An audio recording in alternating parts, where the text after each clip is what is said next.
Did you know that not all pasta is created equally when it comes to long-term storage? Some lasts 5 years and some last 30 years. And today, Allie and I are going to show you exactly why and how you can package it for long-term storage.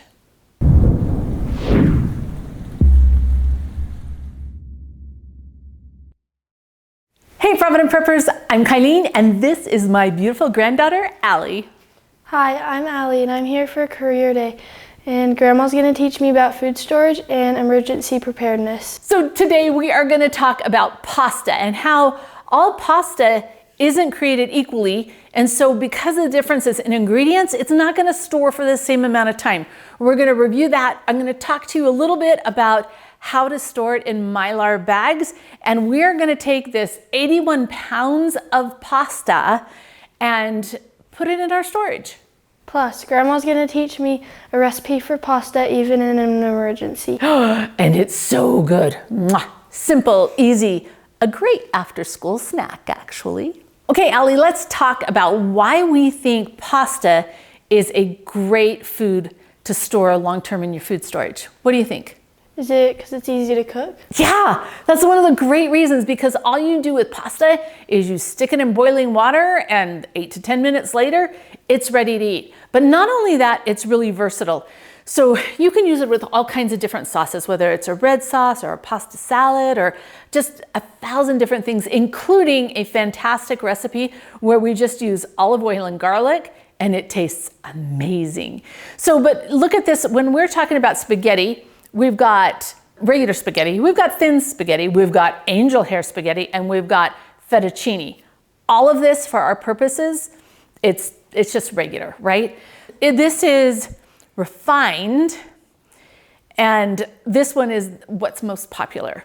This one, we've got whole wheat linguine, and we've got whole wheat spaghetti. This is a little bit better because it has more nutrients, right? More fiber. So if you're a healthy person, this is a really great option. And then for those of us who are gluten-free, we have this Better Goods pasta, and it has brown rice and corn and quinoa in it, and it actually is a fantastic pasta. Which one do you like best, Allie? Probably just normal spaghetti. Yeah, there we go. Okay, but the interesting thing is that they don't all have the same shelf life, right? And so it's probably no surprise that if you store this in a Mylar bag with an oxygen absorber and heat seal it shut in like a basement storeroom when the temperature is nice and stable, like in ours, it's 55 to 65 degrees year round, this pasta will last for 25 to 30 years. The whole wheat pasta is not going to store as long because the natural oils that are in it are going to degrade and oxidize, and it will end up developing off flavors and just not be as good. So 5 to 8 years for this. Now, the gluten-free, because they're not all the same, right? But this gluten-free, the brown rice is the limiting factor. But this one, you know, the corn and the quinoa, those are relatively stable. This will store for about 8 to 15 years if packaged the same way. So we just need to kind of take that into consideration. So now that we've talked about that, Allie, which of these do you think will store the very longest? The regular pasta? Yeah, totally. The regular pasta. So if you're looking at something you want to tuck away for 25 to 30 years and not think about it, this is the way to go.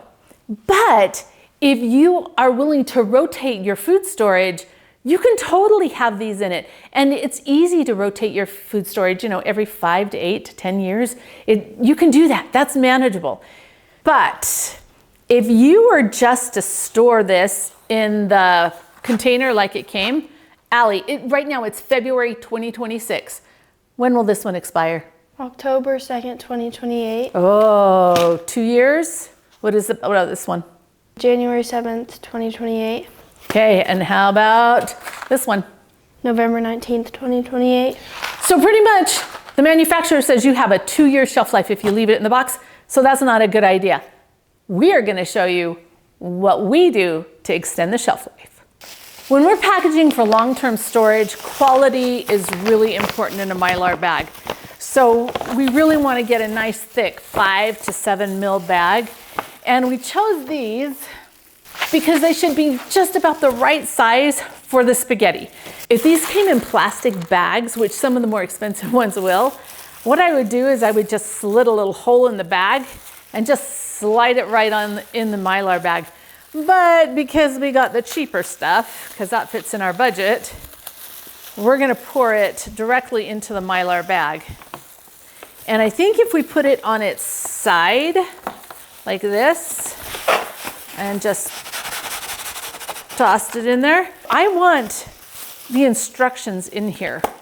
So I could put the whole box in here, but what I'm gonna do is just cut the instructions and the ingredients off. We have family members that have some sensitivities, so sometimes it's a really good idea to know exactly what kind of pasta it is. I'm just gonna slide that in there. Open a box, and I only need one of those, right? And we're wearing gloves because we would really, really like to keep the pasta clean. So the oils and stuff on your hand could affect your food storage, so it's super important. Wash your hands, make sure that you're not contaminating it in any way. Okay, this is great because I got 12 of each of these, and this is 1 pound. Oh, I love the gusseted steel bottoms because it makes it so much easier to package. Now, if you look, that's pretty nice and full, right? So I might be able to fit another one in there, but quite frankly, since I've only got 12, I just want to make all the bags even. Now, one of the most important things that we can do here is if we just sealed it up to that like that, Allie, it would be prone to both bugs, if there's any eggs on it developing, and oxidation. But if you just put this little guy in there, these are my 500s, and that's about what I would want in here. You know, you can oversize oxygen absorbers and there's no problem. But if you don't put quite enough in, then there's a problem. So since these might be 300 cc's, let's just go ahead and drop another one in. And then we're gonna put this little zip seal on here. I like to push as much of the air out to begin with as I can. Excellent, excellent. And then we're just gonna put it right in here. All right, go ahead, oops, yep, go ahead, push it down. And then when it quits making the sound, you can pull it up. Okay, do that again. Oh, good, one more time. Sometimes I do this more than you have to, but I wanna make sure that I've got a really good heat seal on here. And then Allie's gonna do the next thing. So, Allie, we wanna make sure we put on there, this is thin spaghetti. She's gonna get in the way.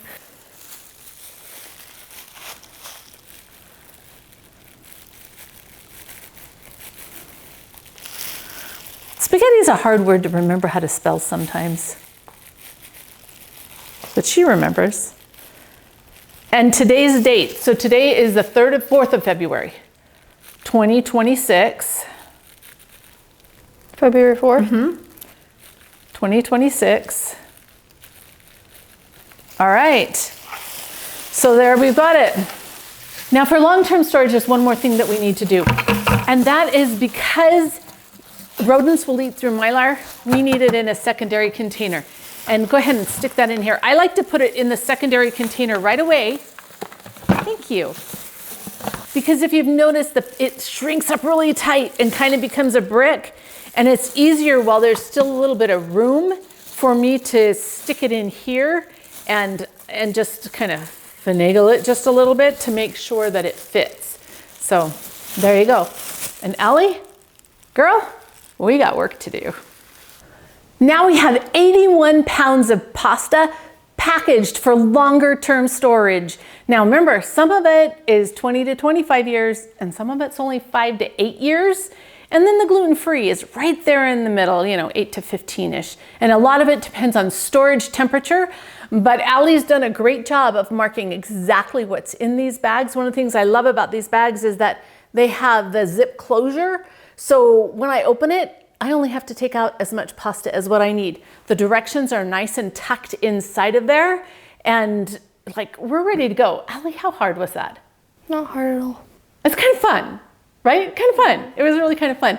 Okay, now as promised, Allie is going to make some amazing garlic parmesan pasta. And all it takes is boiling the noodles, and then we drained them and put some olive oil in the pan. And we used freeze-dried garlic. Allie crushed up a little bit of crushed red pepper and garlic and just used a pestle and mortar.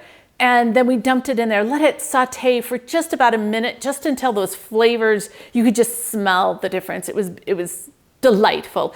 Then we added the drained pasta back and a little bit of the liquid. We want a little bit of the boiling water in there just to help it. A little bit of salt, a little bit of pepper, and some Parmesan cheese. And how did it taste? Tasted really good. It's really good, super simple. Could you make it for an after-school snack? Yeah. Yeah, so what are you gonna eat during an emergency?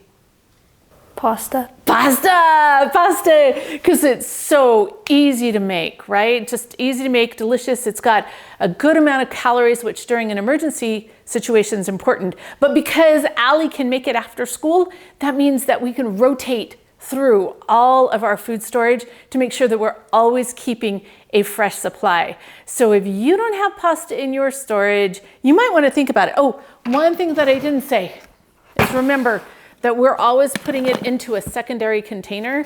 So the Mylar bags are in here, and then we'll put a lid on it that's marked exactly what's in here so that we know, because if you don't know what's in it, you can't rotate it.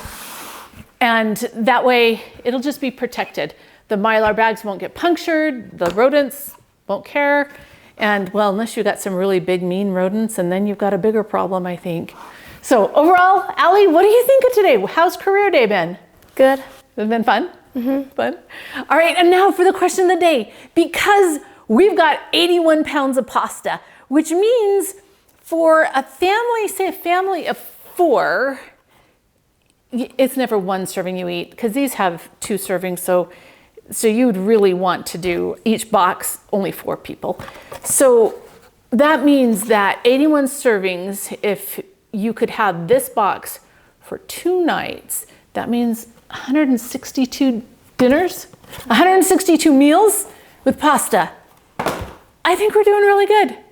Food storage, and it wasn't that expensive. Each one of these was $1. The gluten-free ones were more expensive, but we didn't buy the high end. We just bought what was gonna fill our bellies. So now for the question of the day. What is your favorite pasta recipe? Because while Allie's is delicious, we don't wanna have it every night. Share your favorite pasta recipes that are from shelf-stable ingredients, and let's figure out how we can make these 162 meals of pasta, whether disaster strikes or not. Comment below. And thanks for being part of the solution. And super big thanks to Allie for helping Grandma today.